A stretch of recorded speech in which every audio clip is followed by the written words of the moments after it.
Olá, sejam bem-vindos a mais um episódio do nosso podcast. E se a felicidade for uma escolha, porque assim o é na vida, nos negócios, em todas as áreas. Neste episódio vamos falar sobre liderança consciente, que é um tema fundamental para criar mudanças significativas, quer nas nossas vidas, quer nas organizações aonde nós estamos. E para quem não conhece este conceito, eu vou falar só um bocadinho antes de apresentar o nosso convidado. A liderança consciente não é apenas um conceito, é sim uma forma de liderar que se baseia em valores profundos, em conexões autênticas e impacto positivo. Estes são os pilares da consciência positiva. Ao longo deste episódio vamos explorar o que é exatamente este tipo de liderança, como é que ela se manifesta e como podemos aplicá-la nas nossas próprias aventuras na liderança. E nada melhor para falar sobre este tema do que Arthur Miranda, ele próprio um líder consciente. Olá Arthur, bem-vindo. Olá, Sandra. Obrigado e é um prazer estar aqui. Obrigado pelo convite. O Arthur é um executivo sénior, ele passou por várias multinacionais. Ele vai falar um bocadinho sobre a experiência dele, enquanto vamos falar sobre liderança consciente. Enquanto líder de equipas bastante grandes, inclusive, qual é que foi sempre a tua maior preocupação quando estavas a liderar equipas? Esta é uma pergunta muito interessante. Eu vou tentar resumir com a minha experiência. Eu passei realmente por muitas empresas e tive experiências diferentes. Mas há sempre pontos em comuns muito importantes quando estamos a falar de uma liderança consciente com as equipas. Eu próprio também fui crescendo e aprendendo. Ok? A primeira vez que liderei uma equipa, é evidente que não fiz tão bem como a última vez agora, se calhar 20 e tal anos depois, não é? Nós próprios vamos aprendendo com os erros. Isto também faz parte da liderança consciente. Quando fazemos coisas erradas, aprender com elas e reconhecer, às vezes, a cultura do que o líder não pode dar fraqueza é errada. Às vezes é bom dizer, olha, eu isto podia ter feito melhor, não fiz bem, é assim que eu vou fazer diferente. Às vezes também o líder saber expor-se da maneira certa ganha respeito pela equipa, porque ninguém espera que as pessoas sejam completamente perfeitas. As pessoas esperam erros. A maneira como lidamos com esse erro e a honestidade que temos e o esforço que fazemos para corrigi-los é que vai determinar como é que as pessoas falam e nos veem. Isso é muito importante. Uma das coisas que eu aprendi é que os líderes conscientes incentivam o crescimento pessoal da sua equipa, dos seus colaboradores. Muitas vezes as organizações falam sempre em performance, alta performance, entregar números, grandes objetivos. E às vezes os líderes esquecem-se que a organização é uma entidade que não é palpável por pessoa, ok? Para ter alta performance, alto desempenho, se quisermos falar assim numa organização, as pessoas também têm que ter alto desempenho. E para as pessoas terem alto desempenho, nós temos que focar nas pessoas. E é isso que muitos líderes ainda não perceberam. Eles focam-se nas ações e nos programas, ao invés de se focar nas pessoas que vão fazer com que as ações e os programas tenham mais sucesso e atinjam os objetivos. E a liderança consciente tem muito a ver com focar no crescimento pessoal dos colaboradores e profissional, ao mesmo tempo. Se nós fizermos isto, vamos criar um ambiente de aprendizado, vamos criar um ambiente de confiança, vamos criar um ambiente onde, mesmo que as pessoas façam um erro, corrigem, eles próprios entendem e tentam corrigir e fazer melhor e aprendem e serão melhores da próxima vez, tanto a pessoa como a equipa, ok? Isso é muito importante. E chega a uma altura que temos equipas realmente muito bem treinadas, experientes, que conseguem os tais resultados excepcionais. Às vezes os líderes querem que a equipa faça isto logo, no momento em que eles entram, sem tomarem tempo de conhecer a equipa, preparar a equipa e desenvolver a equipa para chegar lá. Ninguém gosta de ser medíocre. Eu não acho que haja nenhum profissional que diga assim, o meu objetivo hoje é ser medíocre. Eu não acho que esse seja o objetivo de ninguém. As pessoas podem, realmente, às vezes, entregar um trabalho medíocre, porque são mal lideradas. não tem o ambiente certo. A empresa não criou um ambiente onde as pessoas se sintam motivadas a dar o seu melhor. Ou às vezes sentem-se injustiçados, maltratados, mal reconhecidos, mal remunerados, etc. E isso às vezes leva a outras. A mediocridade é tipo um sintoma de doença. Não é uma. É um sintoma de algo errado, uma doença maior. Ok? E às vezes confundimos a mediocridade com a pessoa. Às vezes não é. Às vezes é uma forma de chamar a atenção. Ok? Portanto, nós numa liderança consciente para equipas, temos realmente que ter noção de que temos que focar nas pessoas. Por exemplo, um líder consciente pode criar planos individuais, como eu fiz nas minhas equipas. Eu fazia planos de desenvolvimento individuais. Eu identificava áreas de crescimento individuais e dava recursos, ok? Eu tinha uma pessoa que queria desenvolver mais, sei lá, na área financeira, porque vai para uma nova posição e eu achava que ela, apesar de ser boa, precisava de um refinamento ou de uma melhoria. Eu discutia isso com a pessoa, no plano, e ela própria ficava super motivada e grata por poder ter mais alguma oportunidade de crescer nessa área. E eu adicionava a isso uma formação nessa área, ou uma experiência, ou uma mentoria, ou Uhum. coaching, para a pessoa poder ir do ponto onde está para um bocadinho mais longe e entregar melhores resultados, mas também sentir-se apoiada e motivada para o fazer. Portanto, isto para mim é que é liderança consciente. Aliás, as milhares de pessoas que eu liderei nas organizações em que estive, especialmente com a Coca-Cola há 10 anos, sempre foi este o mote pelo qual eu me guiei. E falaste agora na Coca-Cola, mas o teu percurso já é bem mais longo. Quais são as maiores diferenças? Até porque a questão deste novo paradigma de liderança fala-se à volta de 15 anos, mais ou menos. Quais são as maiores diferenças de quando tu começaste e nos últimos anos? Sim, boa pergunta. Quando eu comecei, isto era ficares o maior número de horas no escritório, não interessa o que fazes, o que interessava era as horas que ficamos lá a fazer, sendo produtivos ou não, e não havia grande preocupação se estávamos motivados ou não estávamos, o equilíbrio entre a vida pessoal da pessoa e o resto. Era um bocado a cultura dos anos 90, que era produção, produção, produção e resultado. E tinhas ambientes de trabalho altamente estressantes, as pessoas ficavam burnouts fáceis, mudavam muito a organização, fartavam-se rapidamente. E depois houve realmente uma evolução, começou mais ali perto em Portugal, só depois do virar do século para o ano 2000, um bocado, é que as coisas começou-se a ter um estilo de liderança diferente, nomeadamente portugueses que estiveram fora e que voltavam com outra visão das coisas. Tinham sido expostos a outras coisas nos Estados Unidos e na Europa, ao coaching, ao desenvolvimento pessoal, à liderança consciente, esse tipo, começou a aparecer essa parte de liderança motivacional e por aí afora, começou-se a falar destas coisas e a aplicar nas empresas e foi-se melhorando. Nestes últimos, eu diria, estamos em 2023, eu diria que a partir de 2012,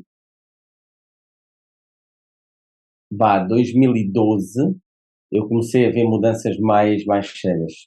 E digo isto porque eu em 2011, com a Coca-Cola, fui para Atlanta para fazer um treinamento com a Harvard Business School que chamava-se Change Agent, que agora se chama profissionais de programação neurolinguística.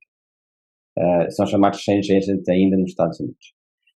E também ligava muito isto com coaching. E era para eu aplicar isto na maneira como eu liderava a minha organização. As pessoas estavam sob a minha responsabilidade. Eu tinha pessoas em países diferentes, às vezes regiões diferentes, e lidava com equipas multidisciplinares em várias áreas do globo. E alguns reportavam tanto a mim como a outras chefias funcionais. E nem sempre eu os via todos.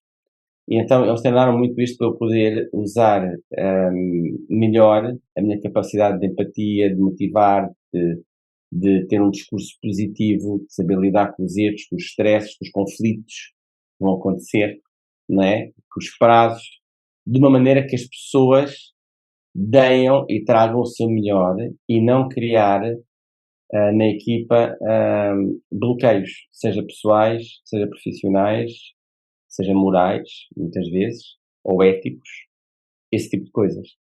E isso demonstrou logo na altura, pelo menos a nível da Coca-Cola, uma preocupação e meia-culpa, porque a Coca-Cola era um ambiente assim altamente de não entrega resultado, vais para a rua, nem querem saber porquê, e mudou muito. mudou para uma liderança muito mais consciente, mas foi um processo. Começou nesta altura e foi-se desenvolvendo, e que eu vou ser sincero, só lá para 2016 e 2017 se cimentou, ok? Portanto, foi uma jornada que foi feita.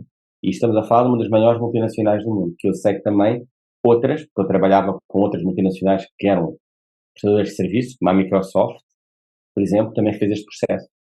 E fez muito bem, hoje é considerada uma das melhores empresas para se trabalhar, e outras. Isto das grandes empresas. Daqui para as pequenas empresas, mesmo nos Estados Unidos para as empresas vá médias, já houve uma passagem de alguns anos. Para as pequenas. Em Portugal, eu vou ser sincero, com exceção das multinacionais que já aplicam alguma dessas coisas e por default usa-se cá a mesma coisa, eu vejo muito pouco de liderança de consciência nas organizações portuguesas. Não quero ser demasiado crítico, mas já cá estou há algum tempo, tenho ido a vários encontros de networking de empresas portuguesas, de empresários portugueses, e infelizmente não vi grande mudança de mentalidade nesta área. E acho que é essencial que os empresários portugueses querem manter quadros, querem vir a ter quadros no futuro, ok? E ter quadros com qualidade, que vistam a camisola da empresa, as coisas têm de mudar. As pessoas já não querem um tipo de liderança há anos 90 e 80, isso acabou. Nós temos que saber tirar o melhor das pessoas. E nem tudo é só dinheiro. Dinheiro é uma parte, uma boa remuneração justa é outra. Outra coisa que temos que mudar neste país. Mas, em complemento disso, se juntarmos uma liderança consciente, empática, motivadora, as pessoas ficam mais facilmente numa organização que tem uma liderança consciente, que até podem ganhar um bocadinho menos do que numa onde vão ganhar um bocado mais, mas a liderança não vale a pena. Eles preferem ficar na outra. E isto é algo que os empresários e líderes têm que pensar. As pessoas Exatamente. vão pesar as duas coisas, hoje em dia. Não é só uma ou outra. Eles vão pesar. E vão escolher o equilíbrio. Mais do que uma à custa da outra. Exatamente. A liderança consciente acaba por ser um change maker, não é? Um agente de mudança dentro da organização. Mas para que isso aconteça, o líder, e o líder pode ser qualquer um de nós, pode ser o mais comum do colaborador, desde quem está numa posição mais elevada. Porque liderança não é, ao contrário do que nos foi incutido durante muitos anos, liderar não é uma posição, não é um cargo. Nós temos que, inclusive, liderar-nos a nós mesmos. E é um dos pilares da liderança consciente. Nós temos que também investir no nosso autoconhecimento, porque para liderar as pessoas, para conhecer as pessoas, para saber lidar com as pessoas, também temos que nos conhecer a nós mesmos, sabermos quais são os nossos valores mais profundos, para depois também liderarmos com empatia, liderarmos com autenticidade, porque esses também são alguns dos pilares da liderança consciente, e temos relacionamentos, conexões verdadeiras com as pessoas. Porque as pessoas sentem isso, e quando nós nos preocupamos verdadeiramente com elas, as valorizamos, as reconhecemos de forma real, não de forma, vamos fazer isto só para ver se a coisa acontece. Não, tem que ser de forma genuína, não é? Não é só porque é moda, mas tem que ser de uma forma genuína, porque as pessoas também percebem isso. O autoconhecimento aqui é fundamental. Eu diria, não é só. Sim, é fundamental, não se pode fazer nada sem isso, para começar a conversa. E começa de cima, eu vou explicar. Eu, quando fui, na minha jornada, que começou em 2011, como eu disse, para Atlanta, começar estas primeiras formações nesta área, já o meu CEO e os C-level a nível global tinham passado por isso. E já estavam eles próprios a viver dessa maneira, entre eles. E quando eu cheguei lá, e passei 6 meses com eles, eu recebi deles um novo estilo de liderança, para eu ter um exemplo de cima, como diretor da empresa, para passar para os outros. Okay? Porque não me adiantava nada eles formarem-me em ser um excelente líder, ajudarem-me a tomar autoconsciência, desenvolverem a minha empatia, a minha capacidade de comunicação, a minha capacidade de ser autêntico, não é? Trabalhar em todas essas partes de mim como líder, tirarem-me do meu casulo, não é? Das coisas que eu trazia e melhorar-me, e depois em cima tratarem-me da mesma maneira, quer dizer, é complicado, não é? Mas eu depois sei exigir de mim tratar os outros de outra completamente diferente do que eu estou a receber. Muitas vezes aconteceu-me isso. Receber uma liderança não interessava a ninguém, e dar a mesma a eles. Mas não foi por muito tempo. Eu fiz de buffer, mas rapidamente esta pessoa em cima de mim não durou muito, porque eu fiz o bypass e levei o problema à organização. Isto não é assim. Mas nessa altura tive esse privilégio de poder receber essa liderança e ver o exemplo. Começou no boardroom. O Departamento de Recursos Humanos Global da empresa, que tem muita autonomia, juntamente com os shareholders da empresa, perceberam que tinham que mudar o estilo de liderança de toda a organização, a cultura. Portanto, isto começou os próprios acionistas. Warren Buffett, nessa altura, aumentou o seu shareholding na Coca-Cola, entre outros, e realmente trouxe uma cultura muito interessante. Todos nós conhecemos a história do Warren Buffett, começou muito com ele. Ok, e outros acionistas perceberam a importância disso. Depois passou aos CEOs, aos C-levels. Dos C-levels passou para os diretores globais, regionais e por aí afora, até chegar ao middle management e dali às pessoas. E começou, este curso que eu fiz, logo de seguida, foi fazendo o drill down, até à camada do que nós chamamos o contribuidor solitário, que é aquela pessoa que só se lidera ela própria, que é um contribuidor para uma equipa, mas não está a liderar outros. Este conceito de liderança nós trouxemos até para eles, que é aquilo que tu disseste muito bem, eles pensavam que liderança é só um cargo. Não. A pessoa pode ter um cargo de responsabilidade e de liderança, ok? E porque é o líder de uma determinada região, organização, ou seja, o que for associado a um cargo, mas liderança é mais do que um cargo. É um estilo de vida, é uma forma de posicionarmos na vida e de estar. Não só dentro da empresa, até como fora, até em casa. É isso que às Uhum. vezes as pessoas percebem. E liderança é aquilo que tu disseste também, liderar a nós próprios. Estes mesmos princípios que dão sucesso a um CEO, que associa o líder com o cargo, também dão sucesso ao pai ou à mãe, ok? Em Uhum. casa. E às vezes esquecemos, ou ao filho até. E às vezes esquecemos disso. Portanto, este caminho da autoconsciência começa no topo da empresa e vai até o empregado que é mais. E muitas vezes sai da empresa para casa, porque as pessoas percebem que, eu realmente, quando lidero desta maneira, tenho mais resultados das pessoas. As pessoas começam a pensar, e se eu aplicar isto no meu relacionamento? Ou na minha casa? É verdade. E começamos a melhorar vários aspectos da nossa vida quando tomamos esta autoconsciência. Não impacta só a parte profissional. Quando uma empresa aposta neste desenvolvimento das pessoas, está a impactar a sua parte profissional, a sua organização, mas também fora dela. Ok? E isto traz benefícios muito grandes para a empresa, que ela pode não se aperceber. Ok? Muitas vezes a minha esposa dizia-me, epá, faz-te bem estar nesta empresa, estás a ser uma pessoa melhor. Já viram o quão poderoso isto é? A minha mulher era a maior advogada da Coca-Cola do que eu, que trabalhava lá. E ela via os efeitos no marido e dizia, pá, espera aí, isto é uma empresa que está a fazer alguma coisa de jeito. Podia não beber Coca-Cola, mas defendia a Coca-Cola. A Coca-Cola pela liderança. Isso era certinho. Porquê? Porque realmente transformou-me. Eu falo muito da Coca-Cola, não é porque seja a melhor empresa do mundo ou isso assim, não é isso. Eu falo pela coragem que teve numa empresa que não era boa nisto, sinceramente não era das melhores, era extremamente competitiva, ligava pouco às pessoas e mais aos números. Para uma empresa destas conseguir fazer uma transformação destas é obra. É Ainda mais obra. com a dimensão que ela própria Eles tem, não é? a nível global, são milhares e milhares e milhares de empregados em todas as regiões do mundo. A Coca-Cola está em todas as regiões do mundo. Portanto, temos de ter uma noção. E depois vemos empresários à sua dimensãozinha pequenina com a desculpa que não conseguem fazer. Pá, desculpem lá, não faz sentido. Claro que conseguem.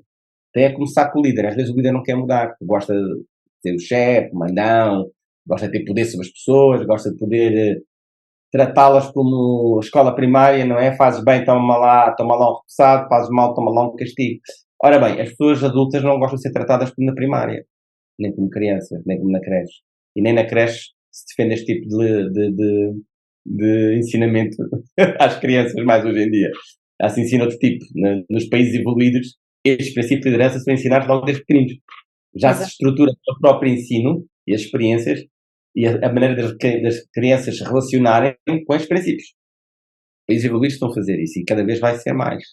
E já se fala em muitos países como a Holanda e a Inglaterra, em que coisas como o coaching, autodesenvolvimento e outras disciplinas vão estar envolvidas nos currículos escolares. As pessoas já saem da escola capazes de comunicar bem, serem mais autoconscientes, terem mais empatia, etc. Porque o mundo precisa disso.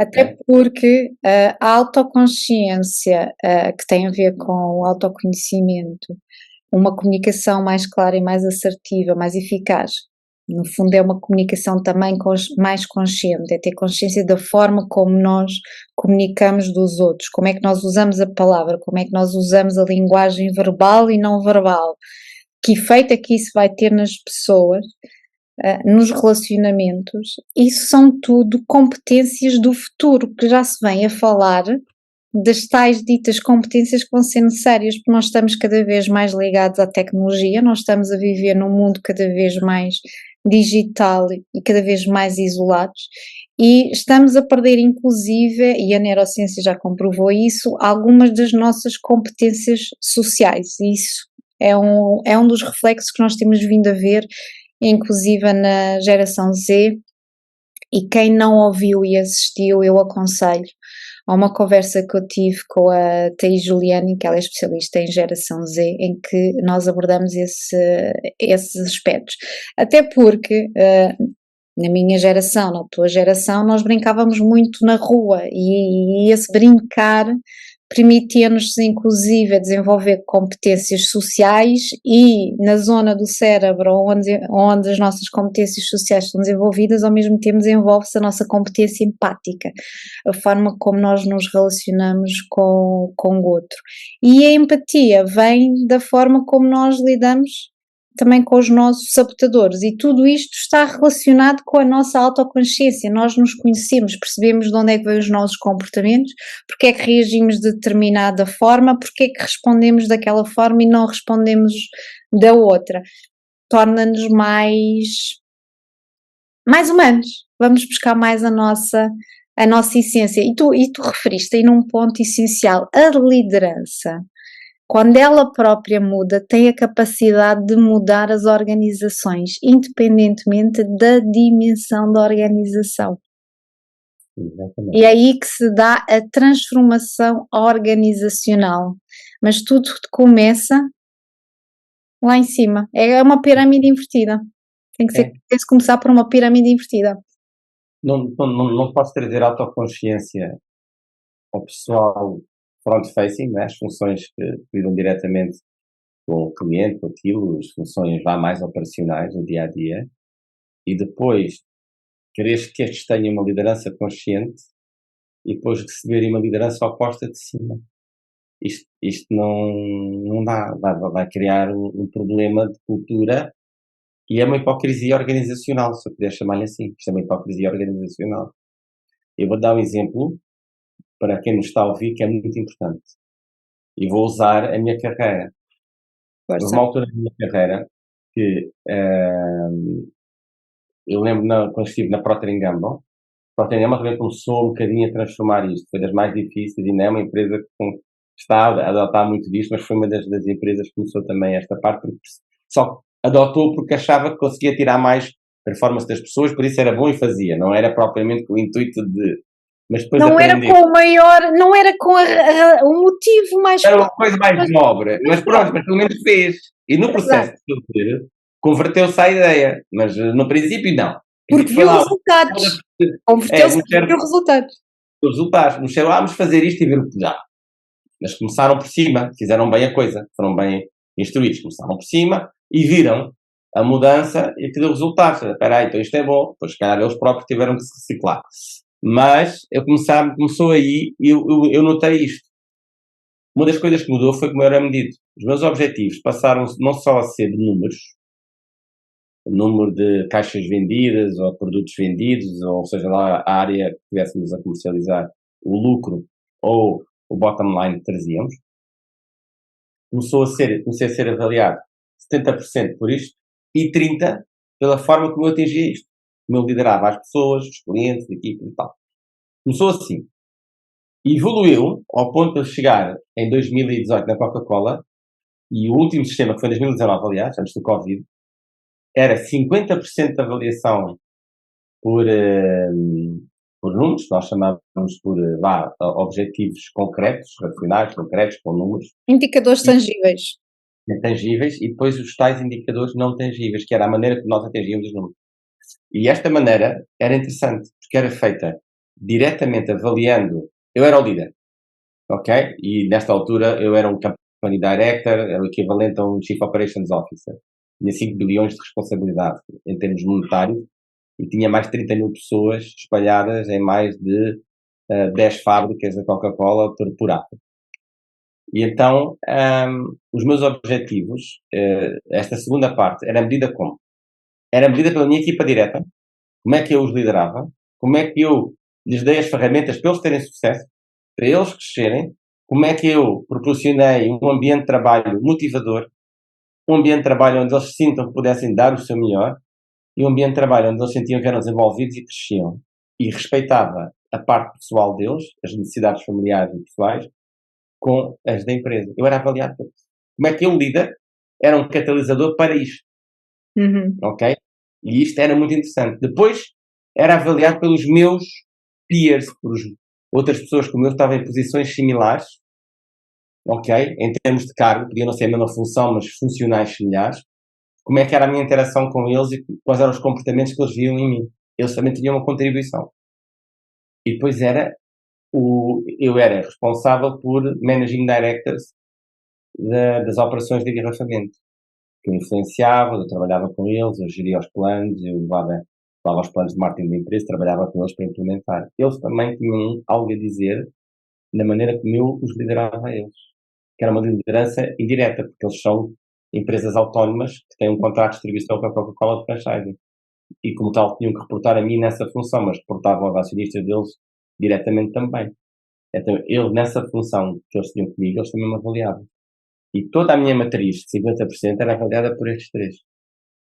E isto era muito interessante. E tu podias ter uma avaliação que passava aos 100%. Se fosse excepcional, podias ir até aos 120 em cada uma delas. E eras remunerado a partir de 80% de atingimento em cada um, até 120. E às vezes acontecia que se fosses muito bom num, um bocadinho menos no outro, equilibrava e tinhas 100%, ou vice-versa, ok? Mas depois, consoante a avaliação, o teu chefe direto, no meu caso, Atlanta, eles automaticamente faziam um plano, dizer, ok, ele nestas áreas ainda tem que crescer mais um bocado. E eu não precisava de fazer muito. Logo no início do ano eu recebia um calendário com as propostas de melhoria dos meus recursos humanos, com base no ano em que eu fui avaliado. Com base nisto, estas são as áreas que nós vamos te ajudar este ano a crescer. De uma forma muito positiva. E eu ficava contente. Embora soubesse que fossem gaps. A própria organização me dizia, tudo bem, porque nós temos gap, nós vamos desenvolver isso. E vamos fazer isto por ti. E eram investimentos grandes. Eu cheguei a ter programas de 6 meses em Harvard e outros sítios pagos pela empresa.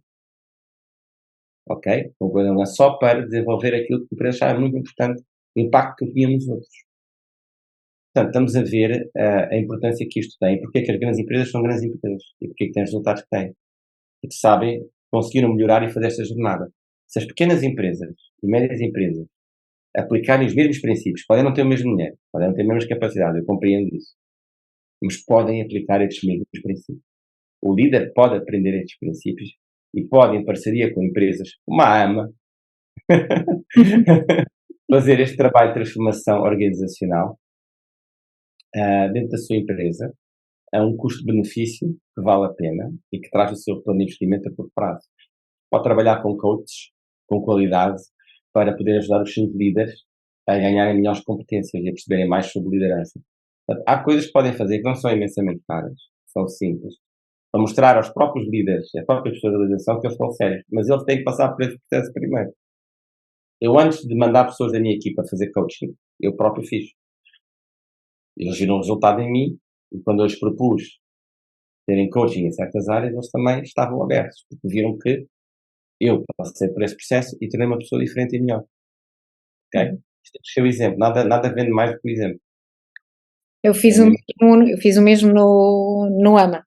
Ia fazer um programa de inteligência positiva para a implementar no AMA. O que é que eu fiz?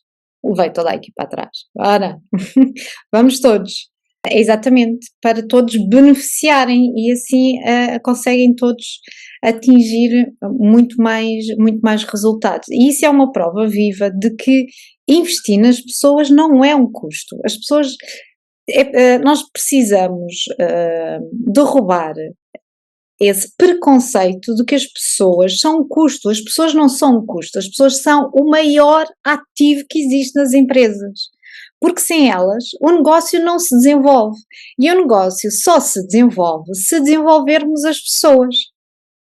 não há aqui uma fórmula mágica. Ou melhor, a fórmula mágica existe. É esta, são as pessoas. E para nós desenvolvermos as pessoas, temos que criar as condições. E às vezes, como disseste muito bem, as condições nem precisam ser grandes investimentos.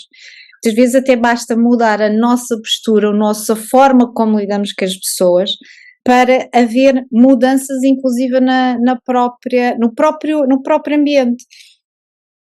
Eu uso muito observação ativa. Em qualquer lado que eu vá, eu observo o comportamento das pessoas. Se quando me estão a atender, independentemente da área, seja na área da saúde, seja na restauração, seja na distribuição, onde é que seja, se eu recebo um sorriso, se eu não recebo um sorriso, se eu recebo um bom dia, uma boa tarde, a forma como as pessoas inclusive lidam comigo diz muito sobre aquela organização. Diz-me se aquela organização está ou não a olhar para as suas pessoas. Eu queria só acrescentar uma coisinha no pouco tempo que temos, muito rápido, para falar sobre AI. Fala-se muito Podemos agora continuar depois. fala-se aqui de inteligência artificial e eu queria falar um bocadinho disto, porque isto agora fala-se muito de chat GPT e tal, que vai substituir as pessoas, blá, blá, blá. Em 2018, e está no meu link para quem quiser ver, eu fiz um curso interessante no MIT, nos Estados Unidos, que é um dos maiores do mundo, que era nada mais nada menos que inteligência artificial como apoio à estratégia de negócio. AI as a support to business strategy. E a primeira coisa que eu aprendi lá, para desassustar as pessoas, era que o AI não ia substituir ninguém, nem ia substituir a mim como líder. Ele era muito bom a analisar dados e dar soluções, Exatamente. mas eu vou dar um muito prático. Eu passei por esse curso e levei um problema da organização ao AI. Ele analisou o problema e deu-me uma solução. A solução era, fecha esta área de negócio completamente, depois, e pega no dinheiro e põe nota. Ok. Fantástico, não é? O problema era este. Essa área de negócio tinha centenas de pessoas envolvidas. Íamos criar um desemprego brutal. Segundo problema, essa área de negócio, na realidade, era o futuro. Na altura ainda era pequena, mas era o futuro, porque já sabia que as novas gerações, tu falas da geração Z e outras, vão procurar alternativas muito mais saudáveis para a vida deles, na alimentação, em todos os comportamentos. E nós estávamos a trabalhar isso nessa altura, era uma área embrião. Mas o AI não quer saber de como. Não é isso que é importante para ele. Ele estava a analisar business strategy. Números, tá?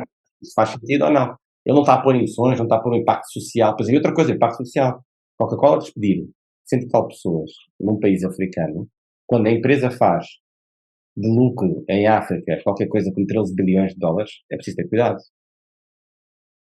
Está a ser muito mal falada nos meios de comunicação, é isso que queremos. E os consumidores vamos perder por causa disso. Será que não vale a pena manter as pessoas? Estás a perceber o que eu quero dizer? Mas o AI não faz estas análises emocionais, nem conscienciais, nem sociais. Ele vai-te dar realmente o argumento correto, entre aspas, do ponto de vista dos dados, mas a pessoa depois tem que dar esta consciência. Então, aquilo que eles me ensinaram nesse curso que eu aprendi, que eu tinha que trabalhar junto com o AI, tinha que pegar no que ele dizia e dar-lhe a parte humana. A consciência, tu dizes, a liderança consciencial, a consciência social, a consciência das pessoas, a consciência da organização, prever o impacto, prever o futuro de uma decisão dessa. E não só, podia estar lá podia fechar uma área que o concorrente daqui a 2 anos aparecia em força, porque agora já está mais consciente desta área e já se torna rentável. E nós tivemos a área 2 anos antes e perdemos a oportunidade. Portanto, as pessoas o AI não são pessoas. O AI vai ter uma grande capacidade de gestão de dados, analisar dados, ler coisas com uma rapidez e processar uma rapidez brutal. Só vai substituir as pessoas que não souberem trabalhar com ela. Essas vão ser substituídas. Ele vai funcionar muito bem no racional, mas há uma coisa que se tornou muito importante na humanidade, chama-se inteligência emocional. Exato. E a inteligência funcional no AI é programada. Ele não é uma pessoa, não é um ser humano. Não, e não consegue, lá está, pode-nos dar algumas pistas de como é que vai ser o futuro, mas não nos vai dar tendências de comportamento. Nem vai ter a empatia, mesmo que seja Nem vai ter empatia. Por exemplo, as mudanças nos consumidores, até porque os próprios consumidores, o nível de consciência a nível de consumo tem vindo a aumentar nos últimos anos, quando esta tendência se começou a observar, os dados que haviam eram ínfimos, portanto não dava para perceber que ao fim de 10, 15, 20 anos era uma área de crescimento, uma área de negócio em crescimento e está cada vez a crescer cada vez mais e vai crescer cada vez mais. A exigência por parte dos consumidores e dos clientes vai ser cada vez maior. E há empresas que, se não mudarem, inclusive, os seus comportamentos, a sua parte de governance, vão perder cada vez mais clientes nos próximos anos. Porque até o nível de consciência das pessoas está a mudar. Portanto, não é só a nível de consciência, mas é a nível da sociedade. E se os líderes, quem está à frente das empresas, quem dirige os negócios, não perceberem isso e eles próprios não fizerem a mudança, vão fechar portas daqui a 5, 10, 15 anos. É inevitável. Ou não vão conseguir atrair pessoas de qualidade para os Para seus trabalhar, negócios, exatamente. inevitavelmente os negócios vão ir à vida e as máquinas não vão fazer o trabalho todo. E isso é muito importante. As empresas têm que perceber que as pessoas hoje em dia não querem ou ter muito dinheiro e uma vida miserável, ou ter pouco, ou ter uma vida livre e sentirem-se mais livres e capazes de viver o que querem, mas não terem dinheiro para viver. As pessoas não querem esses extremos, as pessoas querem um equilíbrio. As empresas têm que aprender, no futuro do recrutamento, o futuro de bons quadros e mantê-los, é dar-lhes o equilíbrio entre as necessidades financeiras, sociais, pessoais, dessa pessoa.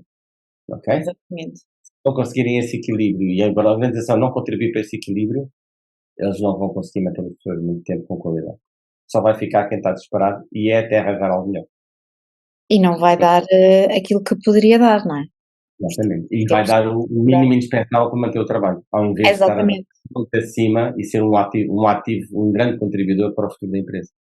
Só para fazer assim um apanhado da nossa conversa, que já falámos aqui de muita coisa neste curto espaço de tempo, a liderança influencia toda a cultura organizacional, que acaba por se tornar uma filosofia organizacional, que é uma forma de ser e de estar na vida, porque a liderança também é uma forma de ser e de estar na vida, principalmente quando se fala em liderança consciente, porque é aquela liderança que vai influenciar as pessoas, influencia o negócio, e quando se fala em negócio, fala-se com todos os stakeholders, em que aqui todos beneficiam, desde o acionista até ao meio ambiente, porque este líder vai olhar para o negócio como um todo.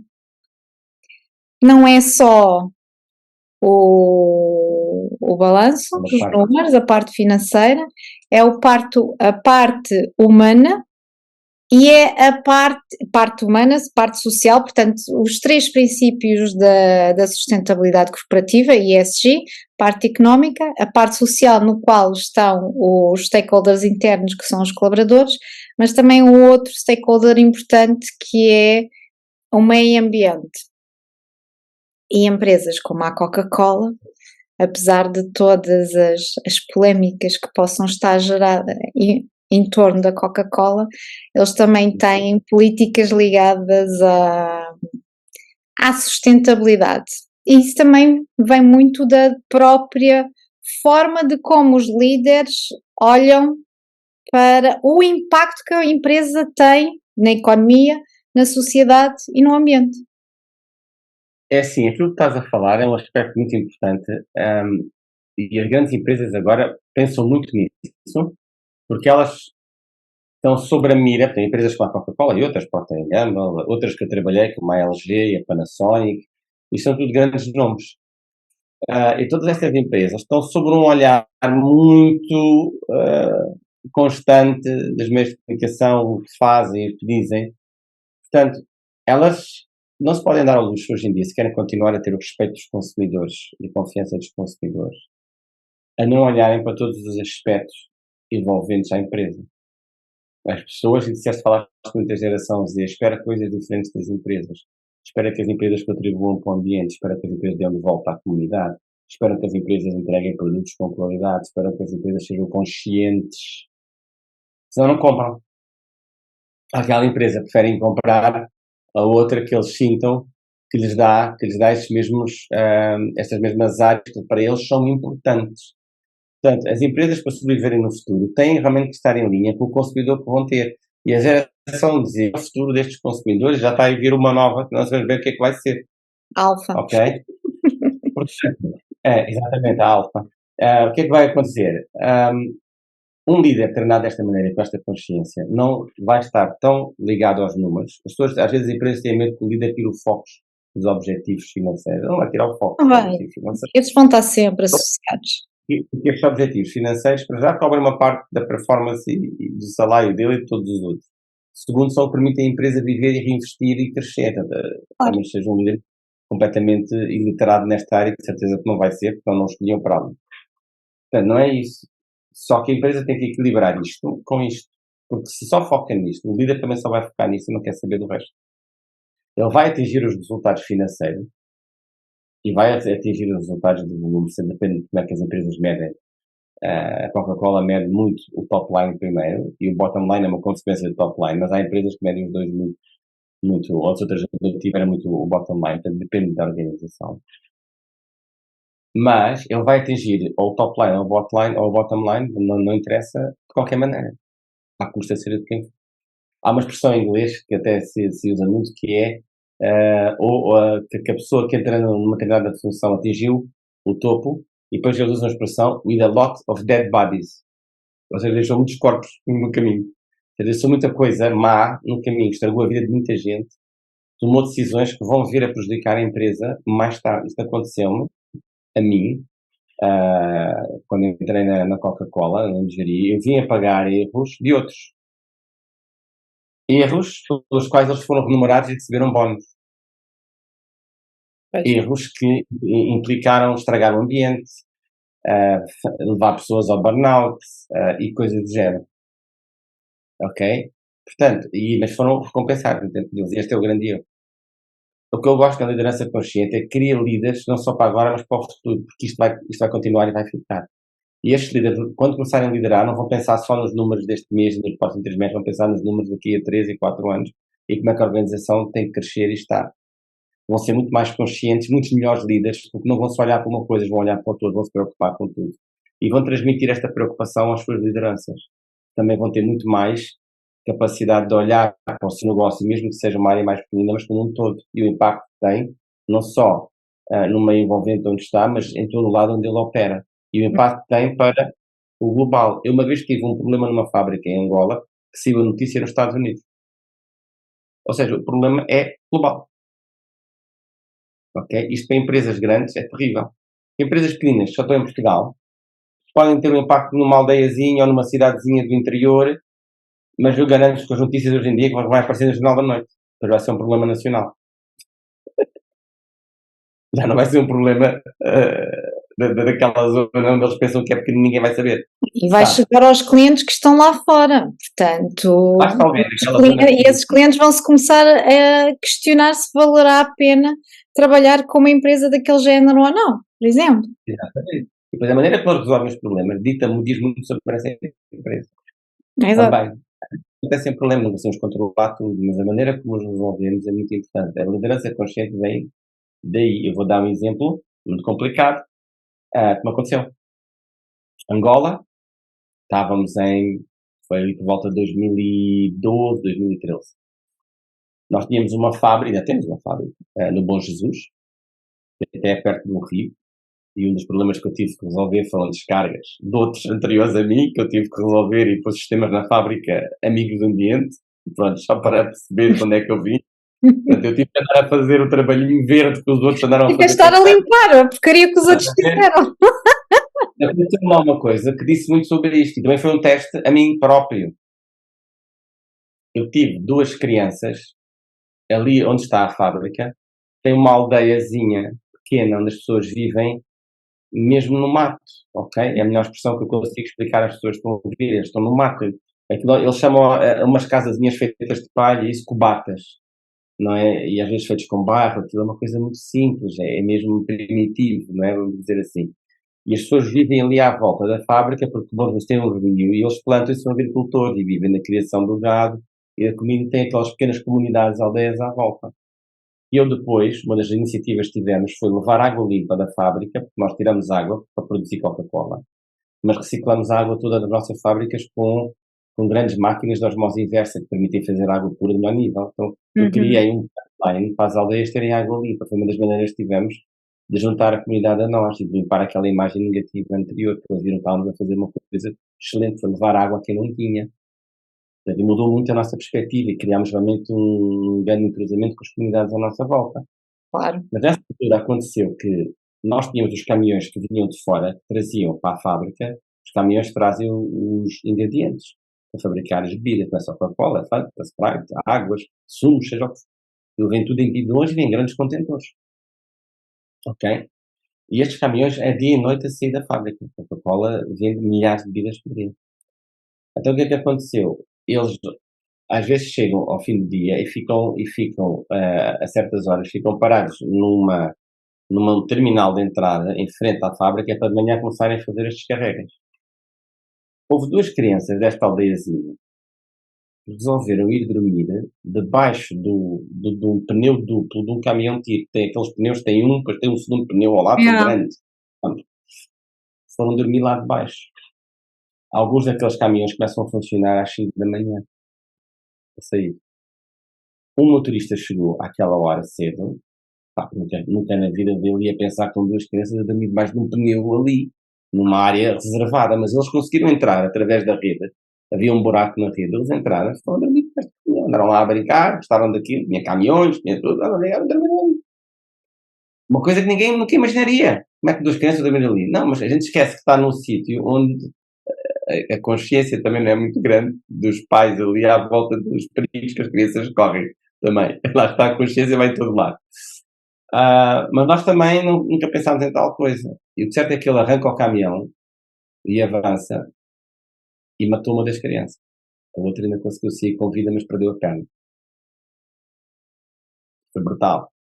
Estive nos jornais, eu tive que ir lá, enfrentar os pais. E depois é assim, não importa quanta razão nós tínhamos, que as crianças não deviam entrar ali, que era um local reservado, literalmente. E A razão vocês legal acabaram por estava do ser nosso lado. responsáveis pela É. situação, Mas no depois fundo. há a questão social e moral, Exato. não é? E aí é onde se vê o valor de uma empresa. E eu vou ser sincero, foi a primeira grande luta que eu tive, começou a mudar as coisas para a qual eu tinha metade do pessoal que não queria saber. Epá, são crianças que cresceram ali no mato e tal, você dá uma indenização aos pais e abafa isto. E depois há outra vertente de dizer assim, não, nós vamos não só assumir isto, como vamos analisar porque é que aconteceu e vamos tomar medidas para que não volte a acontecer. E vamos ser empáticos com as famílias, vamos confortar as famílias, fazer o que tiver no nosso alcance para que esta comunidade possa curar-se deste evento e não nos ver depois. E isto levou a envolver o quê? Os líderes da comunidade, explicar-lhes o que é que aconteceu, levei-os ao local para eles verem os caminhões, a fábrica, onde é que as crianças morreram e perceberem que não era uma coisa que nós calçamos. Que realmente houve um buraco na rede que estava lá. Não sabíamos se o buraco foi feito ou não. Não fazíamos, naquele momento não é impossível saber. Mas que foi por aí que eles entraram e que isto aconteceu e que a pessoa que arrancou nunca imaginou tal coisa. Portanto, não foi uma coisa. E eles, líderes, é que nos ajudaram a explicar a história correta à comunidade e o que é que nós íamos fazer para que não acontecesse. Eu mandei fechar aquilo tudo a muros e cimento e acabou. Ninguém entra. Ok? Pus uma segurança muito mais apertada e criei uma disciplina nos nossos caminhões, mandei pôr uns dispositivos que, ao ligar à noite, se alguma coisa entrar ou sair do carro, aquilo apita. Ok? Pá, isto custou dinheiro, as pessoas não gostaram muito, mas quando foi para as notícias e foi publicado, os mídia acabaram de críticos a enaltecer a nossa atitude e transformámos uma coisa má numa coisa boa. E Uhum. apesar da morte nunca poder restituir àquela família, nem nunca vou poder confortar aquela mãe nem aquele pai, não é? É impossível, não posso fazer isso, não é? Eu não sou Deus.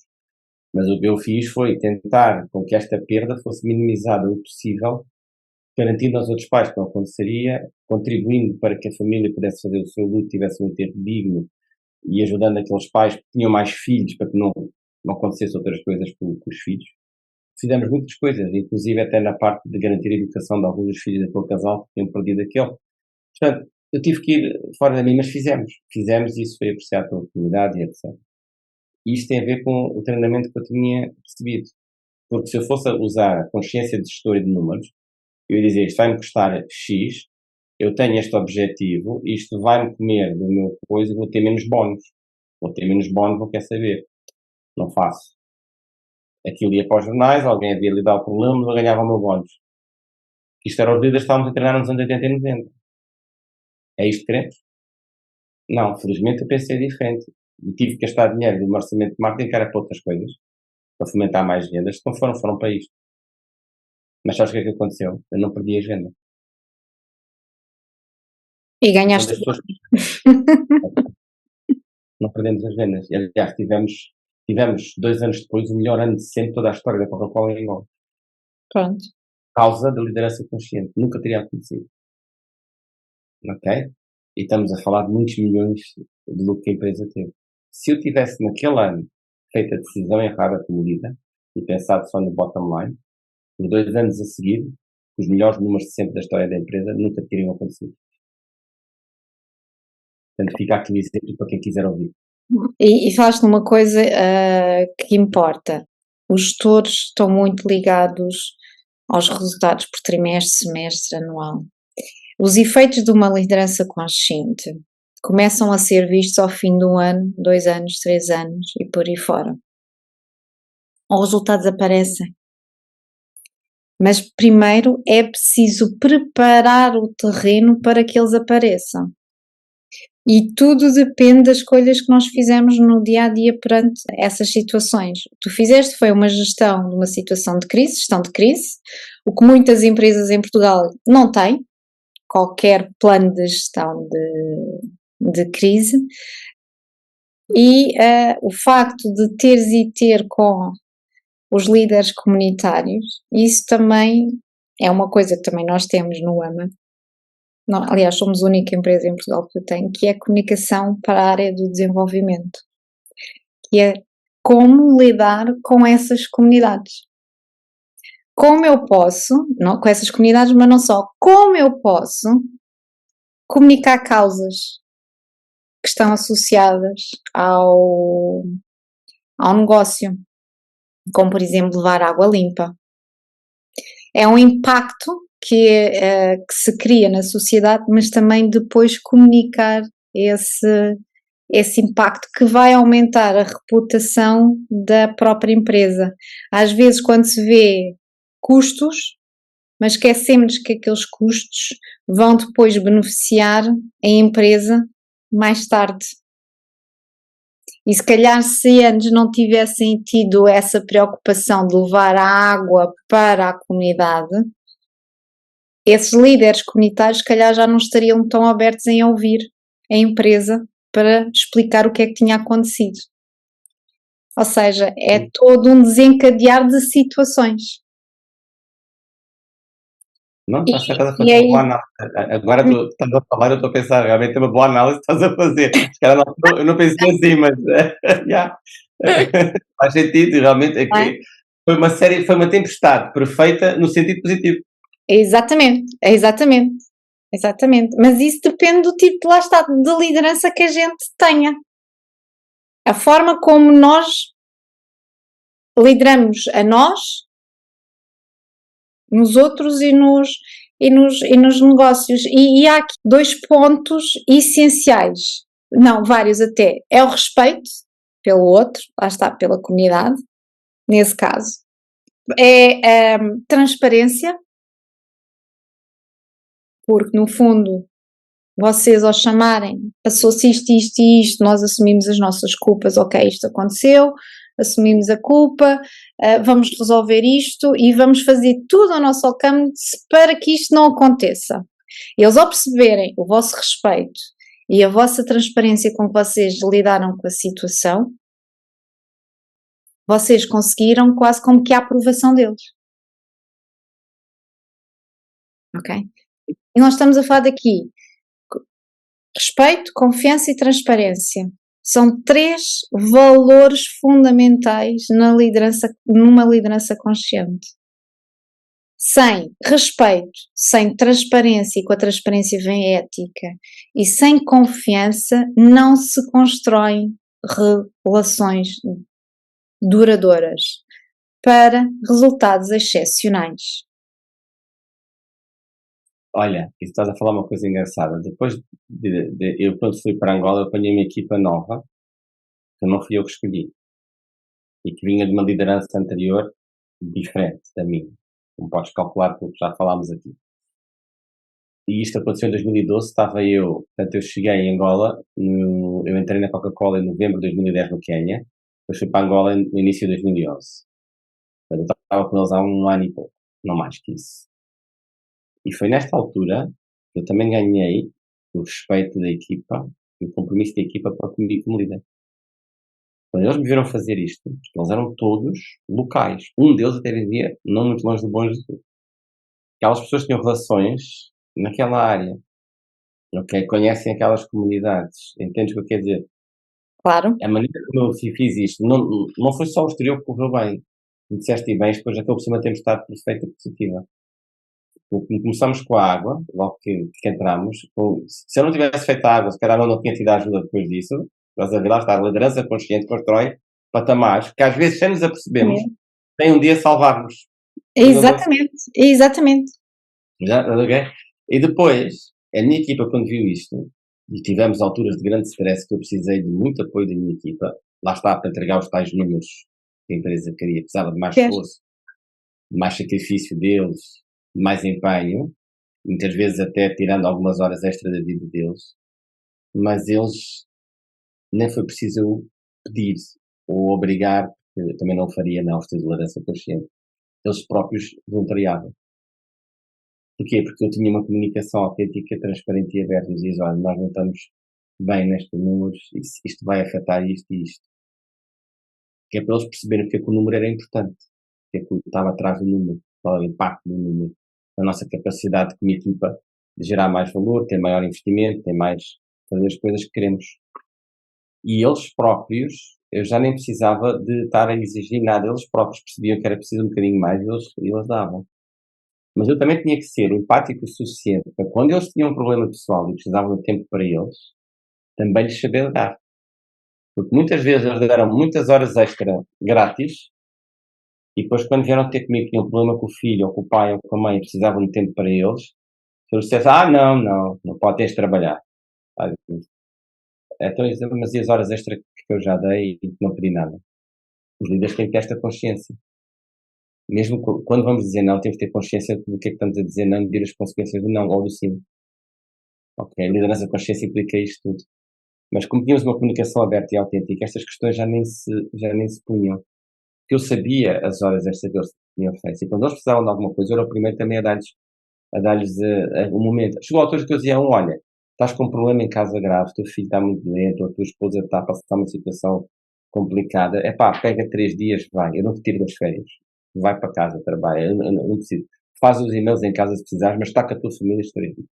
À semana quero-te aqui de volta, como deve ser. Fazia isso, e tinha autonomia para fazer.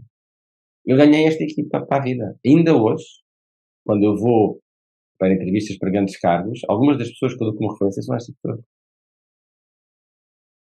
Porque eles toda a vida, eu sei que eles vão estar comigo porque eles viram o que eu fiz. São as maiores referências que eu tenho. Eles e os outros que foi construído a seguir. Portanto, isso faz toda a diferença, mesmo para um líder que está hoje em dia com um projeto, ele nunca sabe onde é que vai estar amanhã e nunca trata os seus colaboradores da maneira errada. Ele nunca sabe quando é que vai precisar que os colaboradores tenham uma boa palavra a favor dele. Até porque hoje pode ser alguém que está abaixo de nós, mas amanhã pode ser alguém que esteja acima. Pode vir a ser o teu líder, a Exato. dar todo o trabalho na altura pelo respeito que tem por ti, porque subiu e é uma alta performance. Já me aconteceu. E É hoje em dia, em qualquer dos empregos que eu tive, qualquer das empresas, eu consigo dar nomes de pessoas, qualquer uma delas disposta a dar referências de mim, sem problema nenhum. Eu respeito pelo que eu fiz para ela, o que não aconteceria se eu não tivesse sido um líder com o mínimo de consciência, que eu costumo dizer. Todas exato. elas. Uma única que eu não consigo arranjar uma pessoa, 2 ou 3, com mais do que vontade de falar de falar sobre a minha performance e a pessoa que eu era lá. Portanto, isso diz muito sobre uma pessoa, não é tanto o que nós dizemos aqui, mas é a capacidade que temos de dizer, olha, fala com os outros, não precisa de me ouvir a mim, fala com a minha equipe. E nós lembramos muito mais daquelas pessoas que nos marcaram de forma positiva do que aquelas que nos marcaram de forma menos positiva. Sim. Todas elas nos dão lições, não é? Lições de vida. Muitas vezes não é valorizado. Aqui em Portugal nem sempre se valoriza este tipo de líderes conscientes. Eu Infelizmente. sempre já fui em Mas estamos entrevistas aqui para mudar isso. espero que sim, mais líderes conscientes que há, e há bons líderes conscientes por esse mundo fora, quando voltam a Portugal, possam encontrar oportunidades de trazer esse valor e experiência que têm a dar às empresas. Eu aqui acabei por ir para a área do coaching, consultoria, etc., porque as grandes empresas aqui não querem mudar muito e não querem pessoas diferentes. E é muito triste para mim verificar isso. Pode ser que Não, mas alguma coisa. temos vários exemplos e eu já tenho uma lista para ver se os trago aqui também ao nosso podcast para mostrar isso mesmo. Aliás, um deles eu entrevistei, nem foi por conta da liderança, mas foi por conta de um livro que ele escreveu, que é o Samuel Soares da Samsys, em que também falámos, e não é por acaso, de uma coisa que é valores. Valores. E há uma coisa que se perdeu ao longo de algumas décadas, que foi valores. E nós estamos a retomar. As pessoas estão tão cansadas, acabaram por estar tão cansadas de ambientes tóxicos, da hipercompetitividade e a pandemia, como fez com que nós desacelerássemos e repensássemos a nossa vida. As pessoas começaram a valorizar outro tipo de coisas e a refletir. Se já antes muitas pessoas eram empurradas para o empreendedorismo ou porque ficavam desempregadas e desiludidas com o mundo empresarial e criavam o seu próprio negócio também em busca de um propósito maior, hoje em dia também já não é bem assim.